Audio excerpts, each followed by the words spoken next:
Students, this is Nasir Kaleem, and today we are going to discuss endoplasmic reticulum.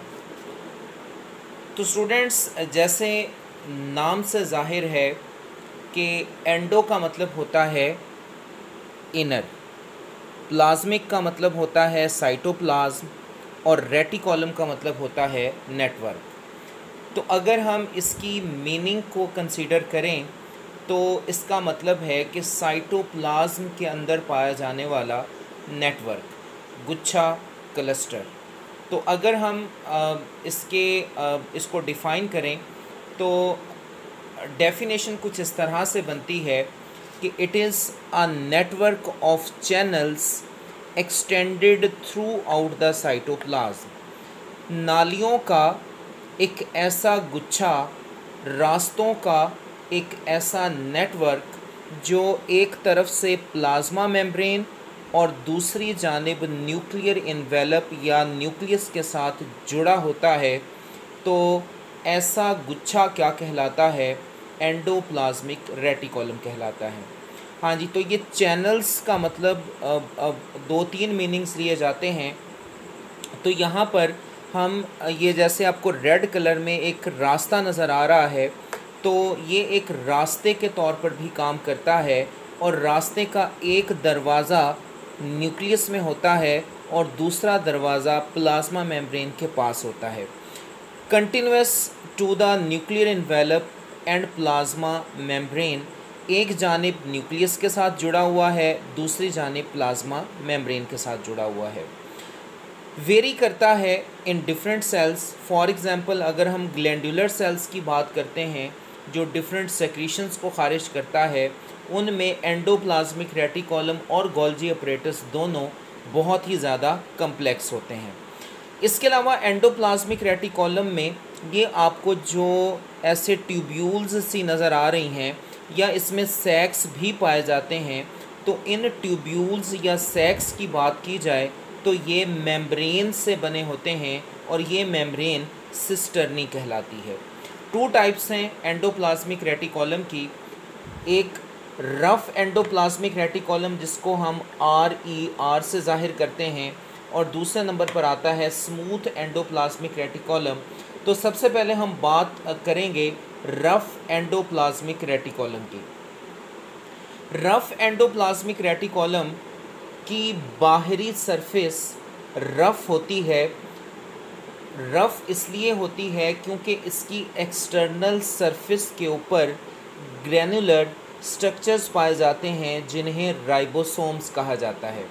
Ribosomes दाने दाने पाए जाते हैं इसकी एक्सटर्नल सरफेस पर, और इस वजह से इसे क्या कहा जाता है? रफ़ कहा जाता है।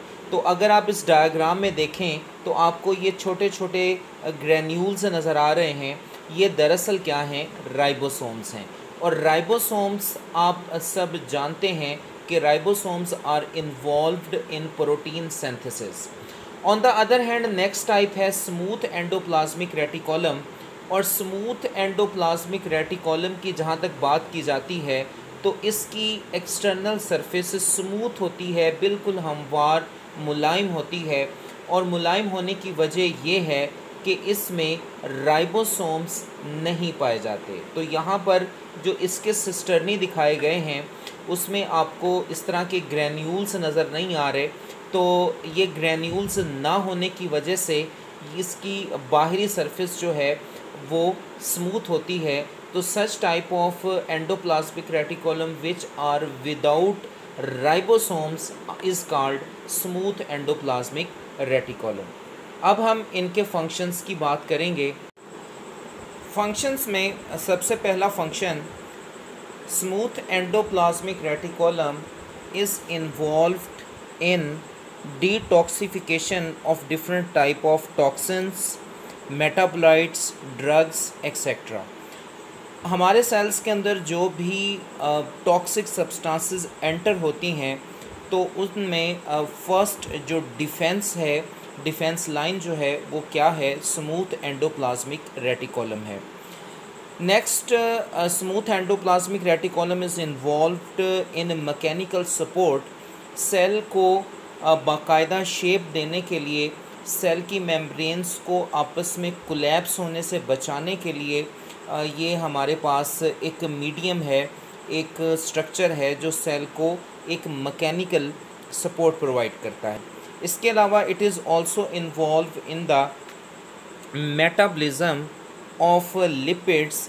ये लिपिड्स की मेटाबॉलिज्म ख़ास करके उनकी सिंथेसिस, जिनमें डिफरेंट हार्मोन्स आ जाते हैं, स्टेरॉयड हार्मोन्स होते हैं, उनकी फॉर्मेशन में भी ये इम्पॉर्टेंट रोल प्ले करता है।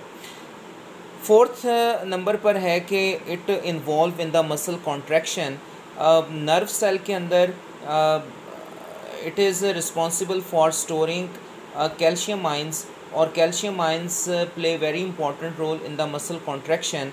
तो ये मसल कॉन्ट्रैक्शन में भी रोल प्ले करता है और साथ ही साथ नर्व इम्पल्स को ट्रांसमिट करने में भी इसका बहुत ही अहम किरदार है। इसके साथ साथ it is also involve in the transport of materials within cell. Cell के अंदर ये मटेरियल्स को ट्रांसपोर्ट करने के लिए, एक जगह से दूसरी जगह लेकर के जाने के लिए ये बहुत ही इम्पोर्टेंट रोल प्ले करता है। तो स्टूडेंट्स, आज के लिए इतना ही। नेक्स्ट हम चैप्टर नंबर 4 को कंटिन्यूसली इसको करते जाएंगे। कोशिश ये रहेगी कि इसके बाद वाले सारे टॉपिक्स को हम साथ साथ डिस्कस करें।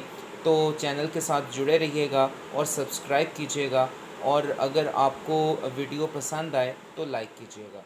Thank you.